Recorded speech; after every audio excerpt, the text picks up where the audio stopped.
Hi, this is Erin from Linden Boulevard, and I thought I'd show you or take you on a tour of my garden in August so you can maybe be inspired or get ideas for your garden.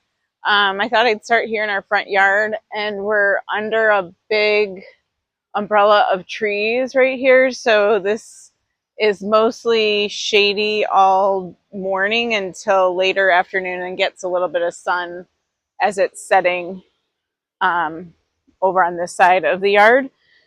So I have, these are quick fire hydrangeas, and there's a circle of hostas that go around the front, as well as a limelight tucked in behind it. And then the showstopper, I think, other than the hydrangeas that are in the front, is this Sun King Aurelia. So the Sun King Aurelia is a really great plant to put in a shady garden because of its chartreuse color and its tolerance of full shade.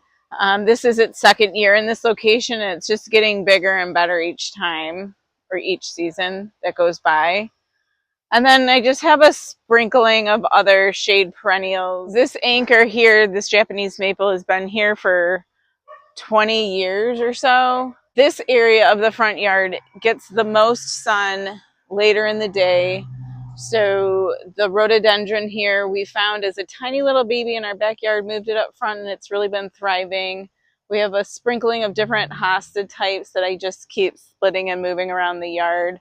Do not know their names. And then we have in the front, we have the front porch is flanked by Hinokis. This is a petite variety. Hinokis are a very slow growing evergreen. I think it's native to Japan, but they have taken a while to take off, but now that they have, they are doing a very good job in this spot. 5 years ago, we switched up our front yard. This front yard, I'll see if I can find an old picture, but had just a bunch of yews, huge overgrown yews in the front yard. So we ripped all those out about 2 years into moving into this house. And we've tried a bunch of different things, but we've settled on this arrangement right here. So we have little quick fires in the front that won't get higher than the window, which is perfect, along with the variegated hostas that are in the front. I think that these are called Patriots. I'm not 100% on that. And then 2 arborvitaes on the sides. And then another Japanese maple. And this is a different variety than the one that's nearer to the house on the other side. And then we have a dogwood here. This is a Kuzo dogwood, planted too close to the house, but it's too late to do anything about it unless we want to chop it down. And then we also this year, I'll insert a link to the video, but we rearranged this front garden. It was a much smaller space. And this year we cut another, probably doubled it in size, removed the sod, and put in this pom-pom spruce of some sort. And a crabapple, this is like a spire crabapple, columnar crabapple, emerald spire, that we just put in this year. So it's still staked. We'll probably leave it staked for another year or two. And hopefully it adds another nice height next to the arborvitae that we have paired in this same planting. We have turtlehead. There's agastache, a whole lot of lamb's ear that my husband doesn't like. But I do like. I think it's looking really good. You just, with lamb's ear, I think the big trick to it is after it blooms, you really just got to prune back the blooms because they look grody after a while. I just got this is Gara on clearance at Lowe's or Randazzo's or something. The rest of this is just kind of hodgepodge pollinator kind of garden. This gets full sun, so I have Russian sage, and this coneflower has echinacea has been in this front part of the bed since we moved in. Essentially, I think the first year is when I planted it, so this is 25 years old, pretty much. And then more turtle had found its way up here on its own. And then my new favorite deer resistant sun annual kind of structure plant are these allium. This is millennium allium, I think it's called. I really like it. The pollinators love it. It's always full of bees. The other deer resistant favorite of mine is this cat's pajamas catmint. This particular one is nice because it stays small, squatty on the ground. Also a pollinator favorite. Okay, now let's go to the backyard and see what we can find. So these hostas are very late blooming hostas. They smell amazing, and if anybody knows the variety, I'd love to hear it. But the smell is very intoxicating. As soon as you walk through the gate, you can smell it. It's very good. This is brand new planting. I found these chimney liners on the side of the road being given away for free, so I picked them up, couldn't pass them up. I threw some plants in there this season and underplanted it with some shade perennials that should hopefully fill in this area really nicely if the dogs don't trample them. I have some elephant ears here. I love elephant ears. Okay, on this side of the garage, we have a huge swath of Annabelle hydrangeas. Started as like 4 little plants, again, found with that rhododendron in the back part of our yard. We transplanted it up here, and they've just multiplied and love this space. In the morning, it gets full sun, and I'd say probably 6 hours of full sun on a pretty regular basis for these guys here. And then on the left here is the window greenhouse we built last year. It was completed. It was a dream in my head for many years. But on the side of the window greenhouse, we have kind of a shady area because the sun is blocked except for the very morning sun that comes down this alley. So we have some allium and hinoki and turf lily that are filling in this space here.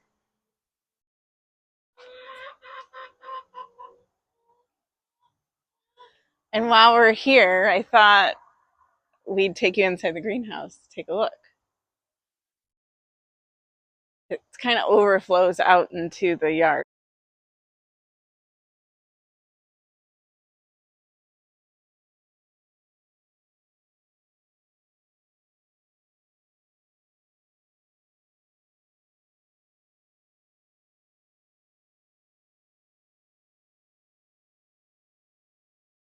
We recently have added to the greenhouse this season, other than all of the plants that come from inside the house and come now outside in the summer, is a solar fan light system from EcoCalm.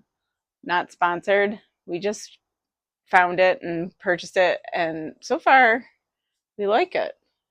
Completely solar powered. We have no power that comes out to this other than by extension cords, so it's a nice addition. Then we have also the fairy lights that we have strung up. That this winter we'll be figuring out how to get this fire working. We have a stove that we salvaged from inside of our house when we moved in. We saved it in the garage for years and years and years. And we moved it out of the garage and added it to the corner here, and we'll figure out how to pipe it so that we can hang out here. So this is the pollinator garden. It started with some hydrangeas and then has blown up since. Newest addition is this front little area here and this walkway that came out of necessity because we have dogs and the dogs were peeing and killing the grass. So I figured, well, let's make it a garden. So you can walk in this way. Most of these plants are pollinator friendly plants. I have a climbing rose bush that has red blooms. It bloomed once. I thought it would bloom again, but it only bloomed once. There's a few different types of hydrangeas in here. This is the old mop head hydrangea. We have more echinacea that came from the front yard.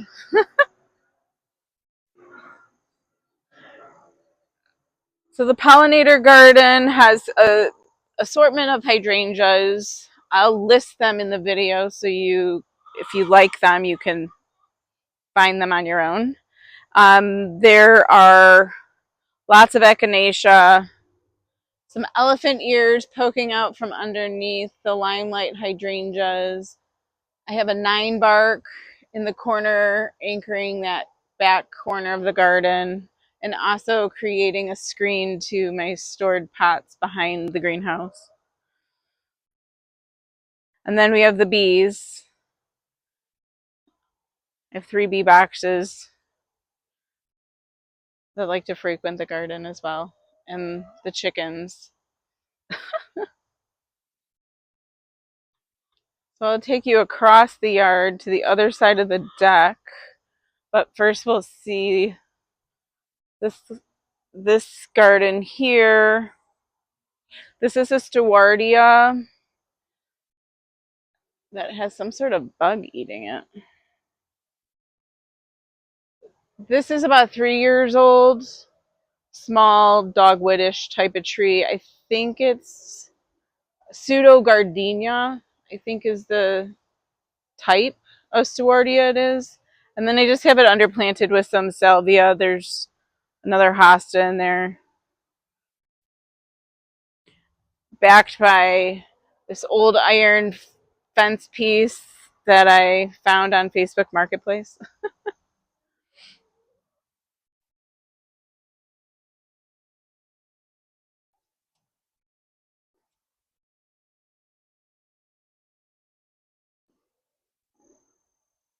The side garden.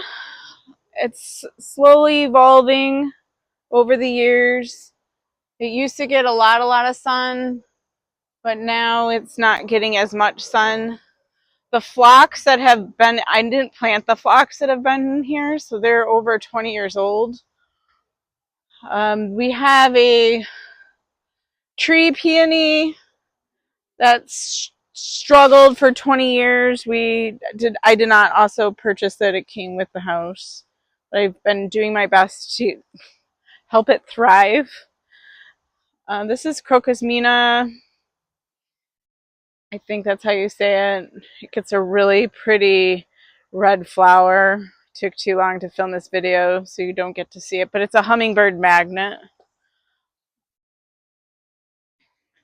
We kind of created a trail. This is a lot of just pollinator friendly plants too. There's bee balm and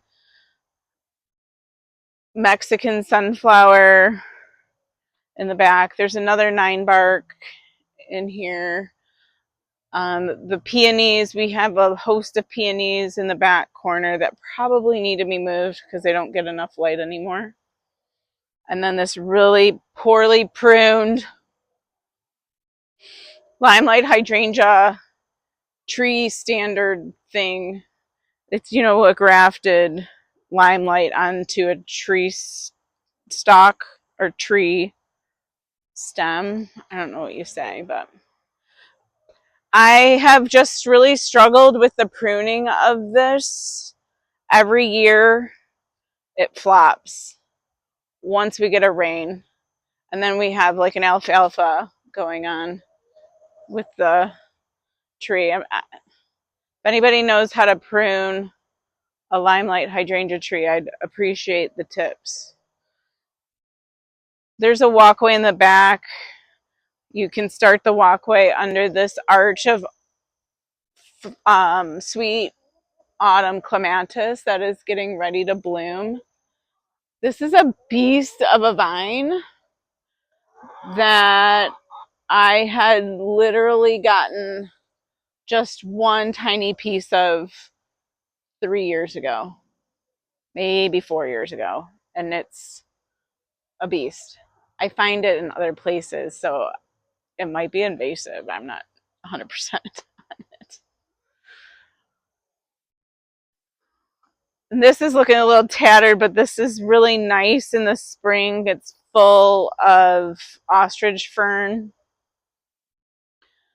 And this little back corner has just some sedum and hosta rhododendron in there. It needs some attention. I don't remember the name. But it's nice because it fills in this whole area and it's very shade tolerant. I'll put the name up when it comes to the brain. We have a fire pit. This took the place of a tree that died. My husband and I built this before kids. Or no, we had. It's old. It's kind of falling apart.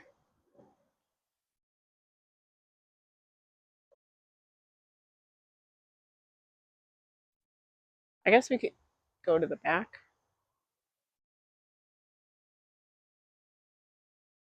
Look at this squirrel. Hey!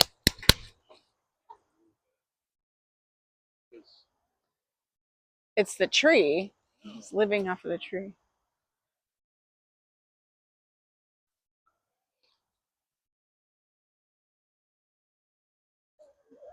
As a side gig, I do some landscaping for people, and occasionally they get rid of what they have. And I inherited this, and I thought it was some sort of hydrangea, but now that it's blooming, I guess we'll see, because it was transplanted mid bud stage. So once we prune out all these red buds that are taking over, if you get a red bud, they love to seed. And if you don't pull out the trees when they're little and just prune them as they're getting established, you'll have 10 shoots come up from the one shoot that you pruned. And that's what we have going on in this area here, is a whole bunch of red buds. Over here we have a Carl Forester grass. This is a blood-good Japanese maple. We have a volunteer moon plant here. I just transplanted some purple iris, Siberian iris.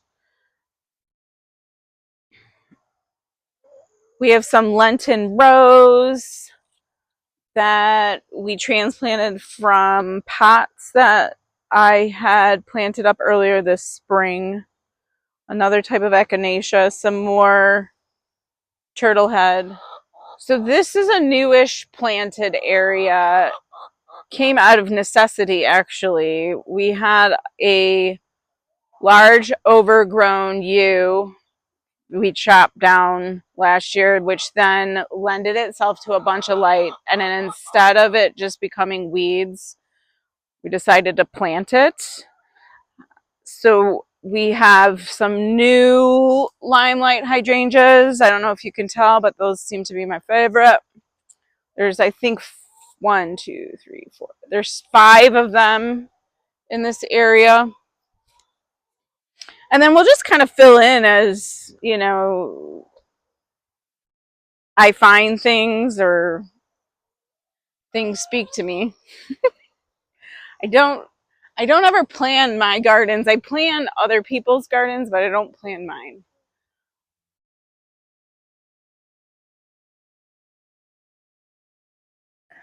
Now you're going into a work in progress area.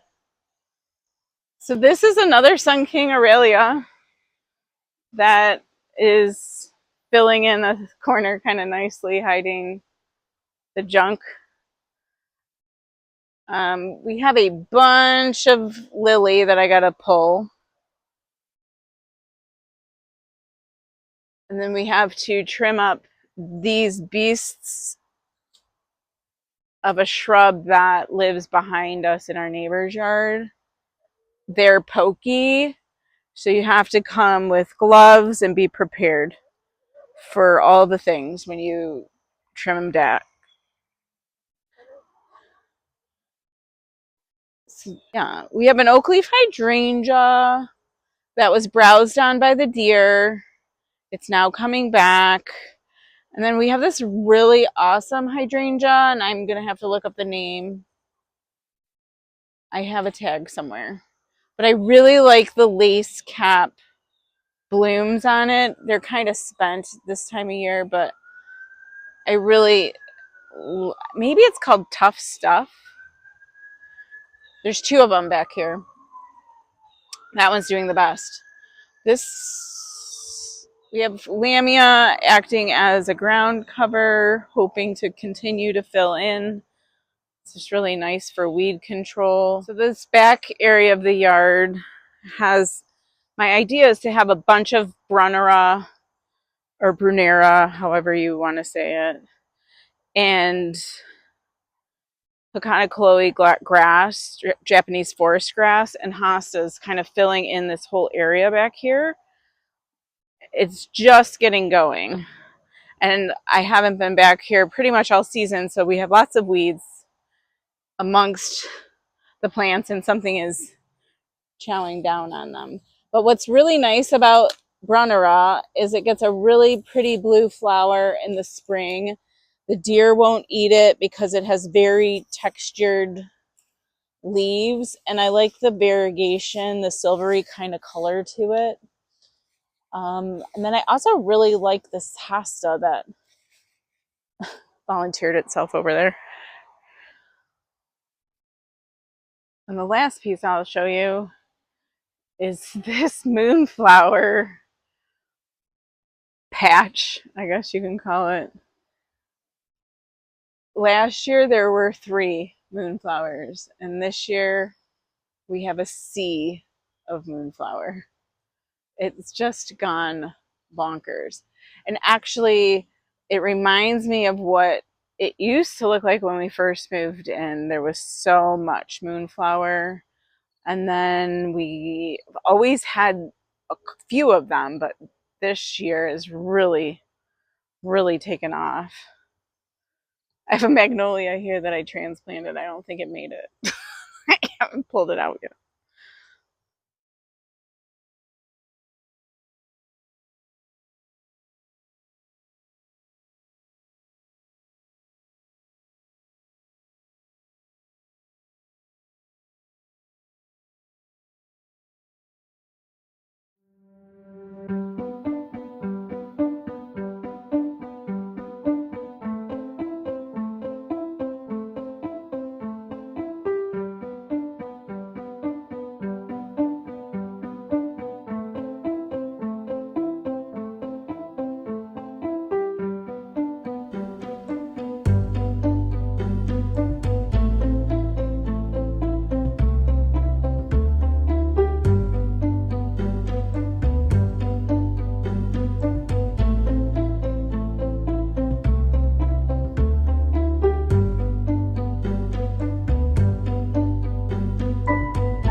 Thanks for watching, and I'll see you in the next video. Have a great week.